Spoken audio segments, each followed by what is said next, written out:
जय श्री कृष्ण। आज जानकारी लेकर आए इस विषय के ऊपर कि कब लोगों की सिद्धियां चली जाती हैं, कब उनकी सिद्धियां जो होती हैं वो कमजोर पड़ जाती हैं, कब उनकी सिद्धियां अपने वेग में आना बंद कर देती हैं, मतलब कि उनमें वो शक्ति नहीं रह जाती जिस शक्ति से उनका अध्यात्म में प्रवेश होता है। जैसे किसी व्यक्ति को सवारी आना शुरू हुई तो वो जीवन भर क्यों नहीं आती? आखिर क्यों ऐसा होता है कि बड़ी संख्या में लोगों की सिद्धियां जो होती हैं वो बीच में बांध दी जाती हैं, या फिर उनका संबंध जो रहता है वो किसी एक प्रमुख शक्ति से टूट जाने की वजह से वो कमजोर पड़ जाता है और व्यक्ति जो होता है फिर वो उतने वेग से काम नहीं कर पाता। जैसे बहुत बड़ी संख्या में लोगों को देखा है कि शुरुआत में उनको जब सवारी आना शुरू हुई थी, सिद्धि थी उनके पास, तो बहुत शक्ति के साथ वो काम करते थे, बहुत वेग से वो शक्तियां उनका काम करती थी। लेकिन बाद में ये होता है कि कोई ना कोई उनकी सिद्धियों को या तो बांध देता है, या फिर उनके गुरु जिनके संपर्क में आने के बाद उनको सिद्धियां प्राप्त होती है वो उनसे संबंध तोड़ लेते हैं। उनका जो लिंक होता है गुरु से, वो लिंक एक संबंध टूट जाता है और उसके बाद फिर जो उनकी शक्तियां होती हैं वो धीरे धीरे क्षीण होती जाती हैं। और शुरू शुरू में तो सवारी आती, कुछ सालों के बाद सवारी आना बंद हो जाती है और सिर्फ तरंगे आती हैं। फिर वो तरंगों से ही काम करते हैं। तरंगों के आने से भी उनके पास लोगों की समस्याओं को देखने की शक्ति तो रहती है कि भाई किसको क्या समस्या है। प्रयोग भी वो बताते हैं कि भाई ऐसा प्रयोग आप कर लो, ये कर लो, वो कर लो, हो जाएगा आराम। आराम भी लग जाता है, लेकिन सिर्फ तरंगे ही रह जाती हैं। जो उनकी मुख्य सिद्धि होती है वो उनके पास आना बंद कर देती है। उसका कारण होता है, पहला कारण तो यह रहता है कि गुरु का नहीं होना। जिन लोगों के साथ जीवित गुरु नहीं होते, जो शक्तिशाली हो, जिनसे उनका संबंध ना हो, ऐसे जो लोग रहते हैं जिनको स्वतः अपनी साधना से सवारी मिल जाती है, उन लोगों की सिद्धियां आगे चल के बांध दी जाती हैं जैसे दूसरे लोगों को पता चलता है। अगर गुरु होते हैं तो गुरु की शक्तियां भी उससे जुड़ी हुई रहती है। फिर ऐसी स्थिति में जो व्यक्ति रहता है वो हमेशा कुछ ना कुछ नया सीखता रहता है, हमेशा कुछ ना कुछ साधना के क्षेत्र में वो बड़ा करते चलता है, तो उसकी सिद्धियां कभी कमजोर नहीं पड़ती और हमेशा शक्तिशाली बनी रहती है। अगर गुरु नहीं है तो वो कुछ सालों के बाद कोई ना कोई बांध देता है। जैसे लोगों का आप सेवा करना शुरू करते हैं, कोई ना कोई सिद्धि आपकी बांध देता है, उसके बाद सिर्फ तरंगे आती हैं आपको अपनी सिद्धियों की, सिद्धि नहीं आती, फिर तरंगे आती हैं। पहला तो कारण ये रहता है गुरु का नहीं होना।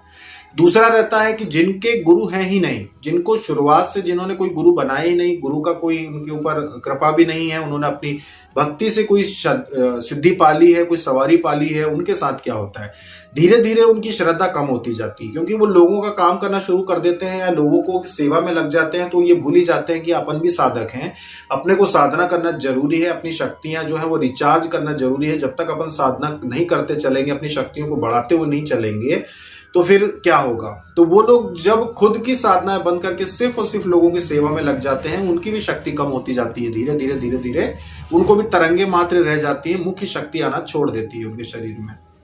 क्योंकि अगर जिनको सवारी आती है उनको बार बार साधनाएं करते रहना चाहिए, अपनी शक्तियों को बढ़ाते रहना चाहिए, तभी वो स्थायी रहती हैं। अगर आपके गुरु नहीं है और आपको सवारी आती है तो पहली बात तो ये कि लोगों की सेवा करने के पहले, जैसे हमने बोला है कि सिर्फ एक सिद्धि से काम नहीं लेना चाहिए, कम से कम 2 सिद्धियां होना चाहिए। जैसे काली या भैरव की सिद्धि हो या उनकी कृपा प्राप्ति हो, तब आप लोगों की सेवा कर सकते हैं। सिर्फ एक सिद्धि के साथ जो काम करते हैं उनकी सिद्धि को बांध दिया जाता है।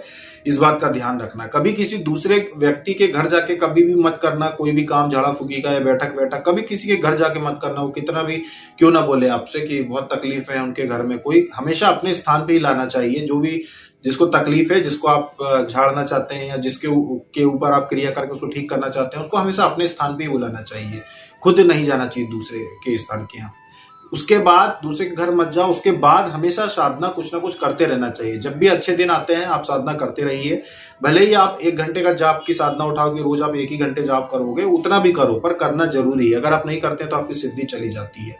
इसके बाद जिसको सिद्धि मिल जाती है, सवारी मिल जाती है, उसके बाद वो अशुद्ध रहना शुरू कर देता है, पूजा पाठ हवन वगैरह करना छोड़ देता है पूरी तरीके से, और बस जब सिद्धि की आवश्यकता होती है तब प्रार्थना कर लेता है और ये सोचता है कि उसकी सिद्धियां बनी रहेंगी, तो वो भी नहीं बनी रहती।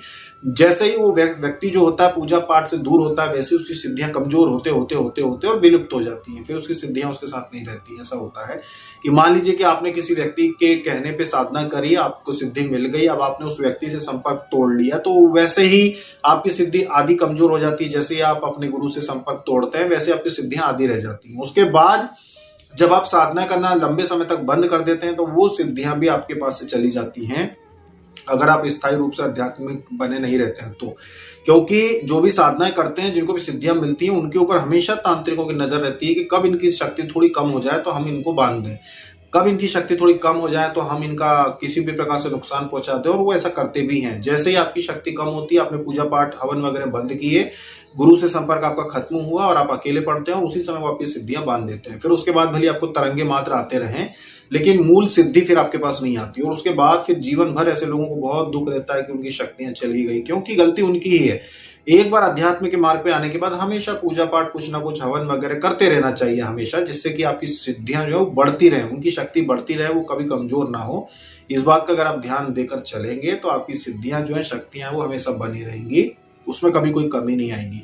तो ये दो कारण है, एक है गुरु का छोड़ देना या गुरु से आपका दूर हो जाना, पहला कारण। दूसरा कारण है कि हवन पूजा पाठ बंद कर देना। अगर गुरु नहीं है, खुद ने आपने सिद्धि पाई थी, तो पूजा पाठ हवन वगैरह लंबे समय तक बंद कर देने से भी आपकी सिद्धियां जो आपको छोड़ के चली जाती हैं। ये दो कारणों का प्रयास करें कि अगर गुरु है तो गुरु के संपर्क में हमेशा रहें। अगर गुरु नहीं है और आपने खुद ने हासिल की है, तो पूजा पाठ हवन, जिन क्रियाओं के द्वारा आपने सिद्धि पाई थी, उन क्रियाओं को हमेशा करते रहें, तो आपको हमेशा एक जैसा लाभ मिलता रहेगा, एक जैसे अनुभव होते रहेंगे और एक जैसा आनंद आता रहेगा। तो ये थी जानकारी सिद्धियों के जाने के ऊपर कि जो लोग अपनी सिद्धियों को खो देते हैं उसका कारण क्या है। अभी तक के लिए इतना ही। जय श्री कृष्ण।